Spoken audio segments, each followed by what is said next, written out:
l'invité de la matinale. KTO Radio. C'était en juin dernier dans son message aux participants de la deuxième conférence annuelle sur l'intelligence artificielle au Vatican. Le pape Léon XIV appelait à une IA juste et humaine, une IA responsable. Aujourd'hui, tous les domaines sont concernés par les progrès en matière d'intelligence artificielle, y compris dans la santé mentale. Notre invité ce matin est psychiatre et travaille au développement d'une IA au service des praticiens qui permettrait de mieux diagnostiquer et accompagner les patients. Professeur Louis Jehel, bonjour. Bonjour. Merci d'être avec nous. Je vous présente à nos auditeurs. Vous êtes professeur de psychiatrie, chef de service et chercheur à l'INSERM. Et vous êtes en ce moment même à Baltimore, aux États-Unis, pour participer à un congrès pour évoquer vos recherches. On en vient tout de suite. Sur quoi portent vos recherches, justement ? Alors, après une vingtaine d'années d'exercice de la psychiatrie, on va dire sur un mode conventionnel, j'ai toujours eu l'exigence de chercher à développer des méthodes de soins qui soient de plus en plus précises et efficientes pour aider les personnes qui nous font confiance. Et donc, depuis une dizaine d'années, je me suis orienté avec une équipe de recherche et des collaborateurs spécialisés dans ce domaine sur le développement d'outils qui utilisent l'intelligence artificielle pour donner, si j'ose dire, enfin à la psychiatrie, la capacité de faire un gain très important en termes de précision. Et pourquoi utiliser l'intelligence artificielle ou en tout cas, quel constat vous avez tiré de vos 25 années comme psychiatre ? Alors, bien sûr, la question elle est très importante. Pourquoi cette intelligence artificielle peut nous aider ? Elle peut nous aider parce que dès qu'on veut aller vers un recueil de détails plus important, et c'est ce que nous faisons notamment avec mon collègue, le professeur Mathieu Guidère, qui est spécialiste du traitement automatique du langage, quand on perçoit que dans le langage, il y a au-delà des émotions qui sont transmises, il y a la structure du langage que les linguistes peuvent nous apprendre à identifier dans sa composition de différents marqueurs de langage, qu'on appelle des marqueurs sémantiques, qui peuvent caractériser l'état d'une personne sur le plan émotionnel, eh bien, on peut là faire un gain important parce qu'on est capable d'entraîner une machine avec un très grand nombre de situations qu'on lui apprend à identifier, et la machine va pouvoir par la suite comparer par similarité entre ce que le patient va dire et ce que la machine a appris dans son entraînement, et donc elle va lui faire des propositions et elle va aller beaucoup plus vite que ce que l'homme pourrait faire s'il devait aller chercher dans ses dossiers pour les comparer à quoi correspond telle ou telle situation. Donc ça viendrait combler quelque chose qui ne fonctionne pas ou qui n'est pas abouti dans la prise en charge des patients en psychiatrie aujourd'hui ?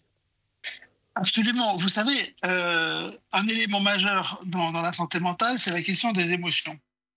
Les émotions sont impactantes sur le développement de la santé globale et de la santé mentale en particulier. Mais les émotions, elles ont également la caractéristique, lorsqu'elles sont intenses, de perturber également l'analyse de la compréhension de ce qui est en train d'être vécu. On a tous pu traverser un moment où l'émotion nous amène à ne plus savoir exactement ce qui se passe, que l'émotion soit positive ou négative. C'est plus fort quand c'est négatif.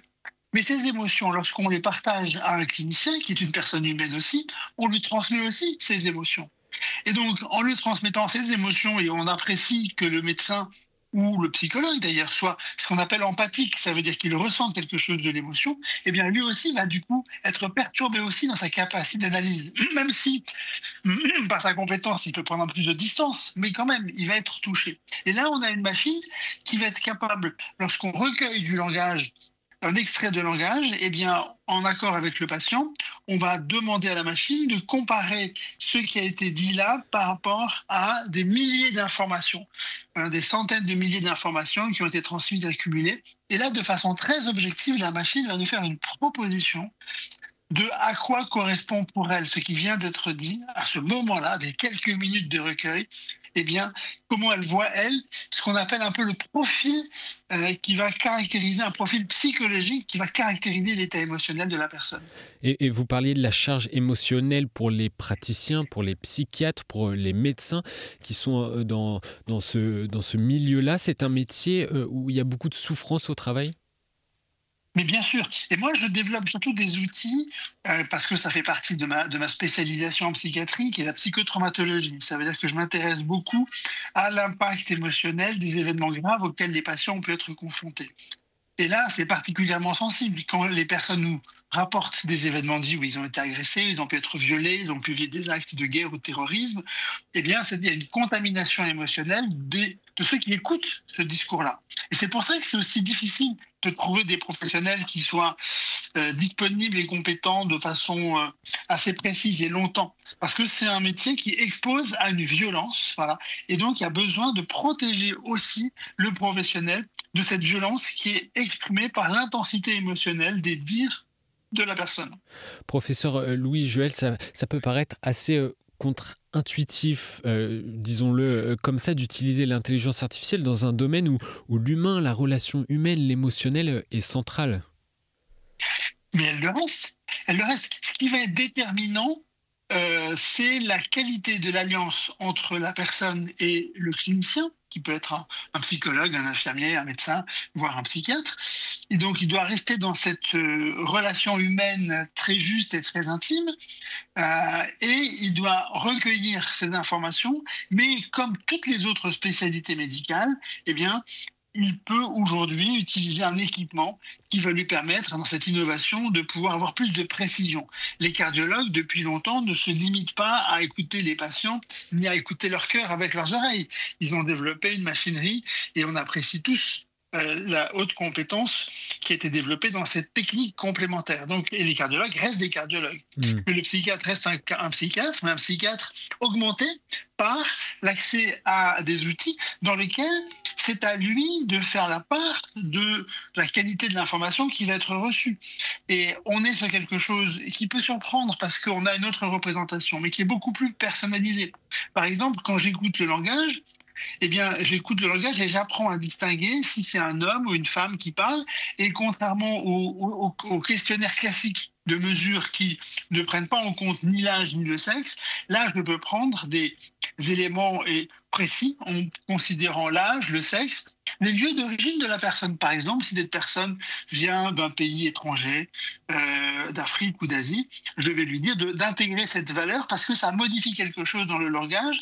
Et moi, je ne suis pas forcément en capacité de pouvoir intégrer cette information à la hauteur de l'importance qu'elle représente. Donc là, on est sur quelque chose qui nous permet de gagner précisément en personnalisation de l'acte de soin dans le repérage des symptômes et puis en précision dans une capacité à avoir un profil qu'on appelle un phénotype en médecine pour mieux identifier ce qui va nous permettre de comprendre la situation émotionnelle et psychologique de la personne.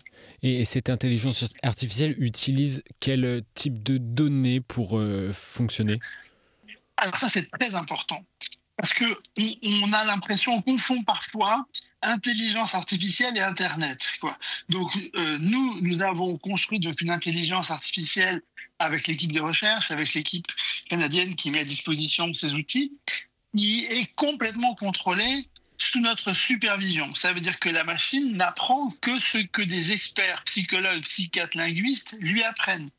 On ne prend aucune information sur Internet, par exemple. Donc, c'est vraiment très contrôlé. Donc, l'information, elle va être beaucoup plus juste et précise. On n'est pas sur d'autres logiciels qui sont connus et qui utilisent donc une base de données très large, mais dans lequel il y a beaucoup d'erreurs. Là, il n'y a pas d'erreur, c'est juste ce qu'on lui a appris. Donc, elle va regarder et elle va nous dire, voilà, ce patient, cette femme de 70 ans, par exemple, eh bien, quand elle parle, je vois 70% avec telle et telle caractéristique de ce qui pourrait être une dépression. Et il va non seulement dire que ça peut être une dépression, mais ça peut être aussi, excusez-moi, il peut décrire le profil de la dépression, ce qui est beaucoup plus intéressant. Et l'IA nous permet d'intégrer non seulement le langage, le contenu lexical et syntaxique, mais aussi on peut mesurer l'énergie de la voix.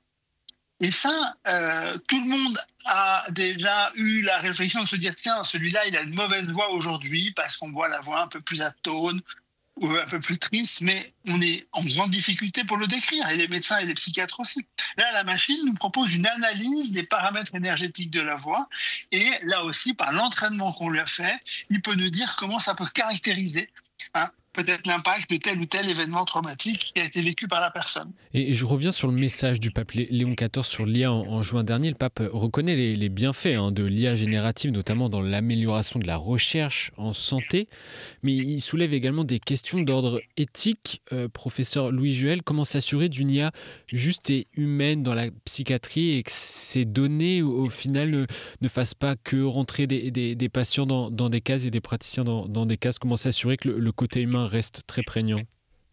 Mais je suis extrêmement heureux de cette remarque du pape, parce qu'elle va tout à fait dans ce sens-là. Aujourd'hui, un patient décrit quelque chose de son histoire et le médecin le met dans une catégorie diagnostique. Voilà, dépression, psychotraumatisme, TDAH, bipolarité. Bof, on fait quoi de ça? Moi, je ne fais pas grand-chose de ça.